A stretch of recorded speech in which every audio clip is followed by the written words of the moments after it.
18 from Anonymous says, what are your thoughts on a head pastor who does not interact with his staff?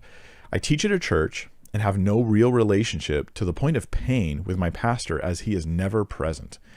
That can be rough. So my thoughts on this are that there's this massive variety of different churches, though the way that they organize their structures. And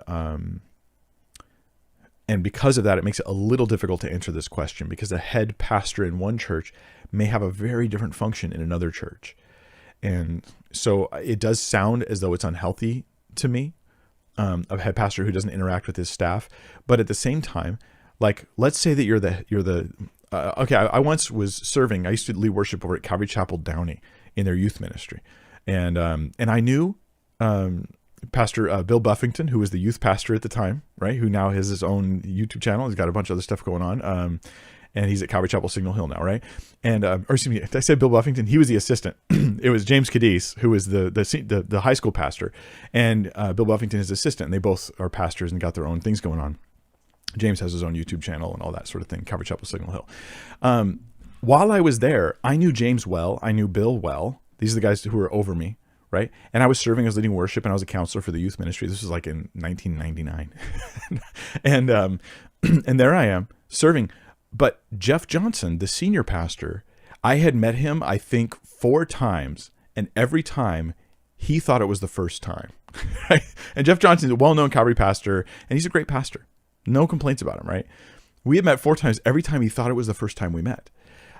Now, I could say the pastor doesn't even know the name of the worship leader in the youth ministry, but the size of the church is massive. That was a really big church. It was a mega church, still is. And that church, Calvary Downey, like, I can't even blame him.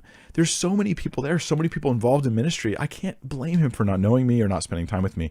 So do you get what I mean? It's like, I have to look at the pastor as a human and say, you can only know and interact with so many people. You can only be friends with so many people. But if the church is small, and if the pastor is deliberately avoiding relationships for whatever weird reason he has, that's a serious problem. But if the church you're describing is very large, then you might be putting too many expectations on the senior pastor, because he's just one guy. And if you have a big church, you have lots of people who want to talk to you, lots of people who want to interact with you, and you start to find that you don't even have time for the people you do call friends. And that, if he's in that scenario, I want to say, give him a break. But if it's a smaller church and he's just avoiding connecting with the people that are involved in ministry, if he's got 30 pastors, he's not going to know them all closely. If he's got 3, he's got 4, he should know you. You should at least be able to get lunch with him or coffee with him. Yeah, that would be wrong. I hope that helps.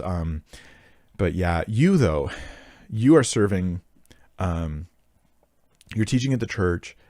You need to be in fellowship with somebody, even if it's not the senior pastor, the head pastor, whoever, but there needs to be other brothers who are in ministry that you can connect with. And I do encourage you to try to build those relationships and spend some time, because I'm sorry for the loneliness that you're feeling that's there as you serve. That's not healthy. It's not good for you. Seek out some relationships, and may God open some doors for you.